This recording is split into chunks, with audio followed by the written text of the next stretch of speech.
Hello, I'm Clint Walker, and this is Real Estate Appraiser Secrets. And today we're going to answer the question, does a sunroom get counted in the house's GLA? So, the first thing you might be wondering is, what is GLA? GLA is an acronym for Gross Living Area. And gross living area is what appraisers call any of the finished square footage of the house that is above grade. So that's first, second, third, and if you got a fourth story house, even a fourth story is the gross living area. So that necessarily excludes basement space, which is any space that is below grade, even one corner of one wall of the area. If it's below the dirt, then it's basement as it's going to be reported as basement on the appraisal. That would exclude finished spaces above garages that you have to go through the garage to access. If you can't access the finished space from the main part of the house, then it is not part of the GLA. That would exclude guest houses, pool houses, any area that is below grade or not accessible from the main dwelling without going through unfinished space is not counted in the GLA. So, other standards for GLA are, when someone converts a garage, the standard for including that in the GLA is that it has to be finished to the same quality level as the rest of the house. And that standard of being finished to the same quality level as the rest of the house is the same thing we apply to sunrooms. Consequently, most sunrooms do not get counted in the GLA. Now, sunrooms vary in their quality. Sometimes they are the sort of prefabricated aluminum sunrooms. Those, unless you've got a house with the rest of the house has got aluminum walls, that is probably not getting counted in the GLA. Whether it's heated or cooled is really not the deciding factor. I think as agents, we often think that is, if it's heated and cooled, then we can include it in. We talk about square footage as agents, but as appraisers, we get a lot more specific with it. So being heated and cooled is not the factor that determines it, although it is necessary that a finished space have a permanent heat source. It's not the only factor. So usually when I'm seeing sunrooms, I'm seeing either a room that is the prefab aluminum room. That is almost certainly not going to be counted in the house's GLA. Sometimes I'll see like a covered patio that got walled in and essentially turned into more square footage for the house. That one could stand a decent chance of being included in the GLA of the property, because when you got something like that, to make it finished, the owner of the house has probably gone in and, sometimes they keep the concrete floor, but sometimes if they want it elevated to the same floor height as the rest of the dwelling, they'll have to put in floor joists. They're going to have to frame out the walls with 2x4s and do insulation.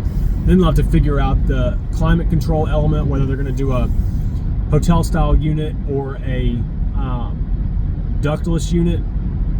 So, you could get a really nitpicky appraiser who, if the rest of the house has got ducted heating and air, and then you throw in a hotel style unit or a mini split, which is a ductless unit in that addition, they might, have an issue with that, as far as being finished to the same quality. But typically, I don't think you'd run into something quite that nitpicky. But you start to see, like, when you think about these things as being finished to the same level as the rest of the house, it seems subjective, but you've got all the evidence you need to understand it right there is at the house. Like, if you're, and this is the same for converted garages, if your house is finished with carpet and hardwood floors and drywall and drywalled ceilings and central heat and air, and the homeowner goes to convert the garage, and they just paint the concrete garage floor, and I don't know what a garage walls could be made of, but that's not drywall. But maybe the ceiling is made of something cheaper and different, and they just throw a window unit in there for heat and air. First of all, window units are typically not permanent sources, so that's almost automatically not good enough. But say they throw a hotel style unit in there, they try to do the bare minimum to get this space to full value, because they perceive the value of the rest of the house. So they're spending the bare minimum to try to count this space as finished square footage. Well, your appraiser is not going to fall for that. We have tools at our disposal to call it precisely what it is.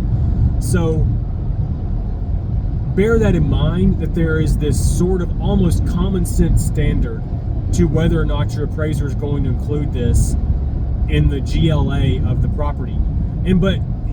So let's say that it doesn't get included in the GLA of the property. I think the knee-jerk reaction is to think that it's worthless, but that's not true either.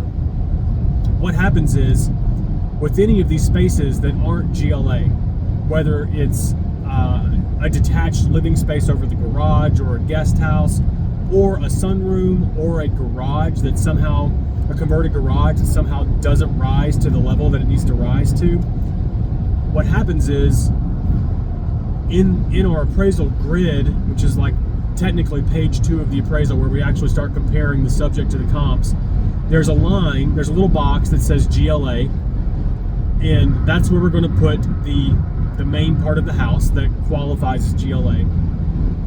And then any of the other finished square footage that might not be appropriate to put in that part, we can move down to the bottom of the grid.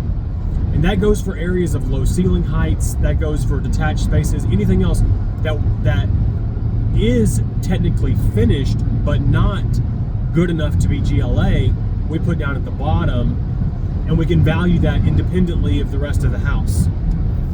So there is the value proposition of this finished space is really on this spectrum, where GLA is one specific thing, basement is one specific thing, but we can take finished square footage that deserves value and put it in a separate spot in our comparison grid, and find a value based on that's appropriate for the property and appropriate based on the comps.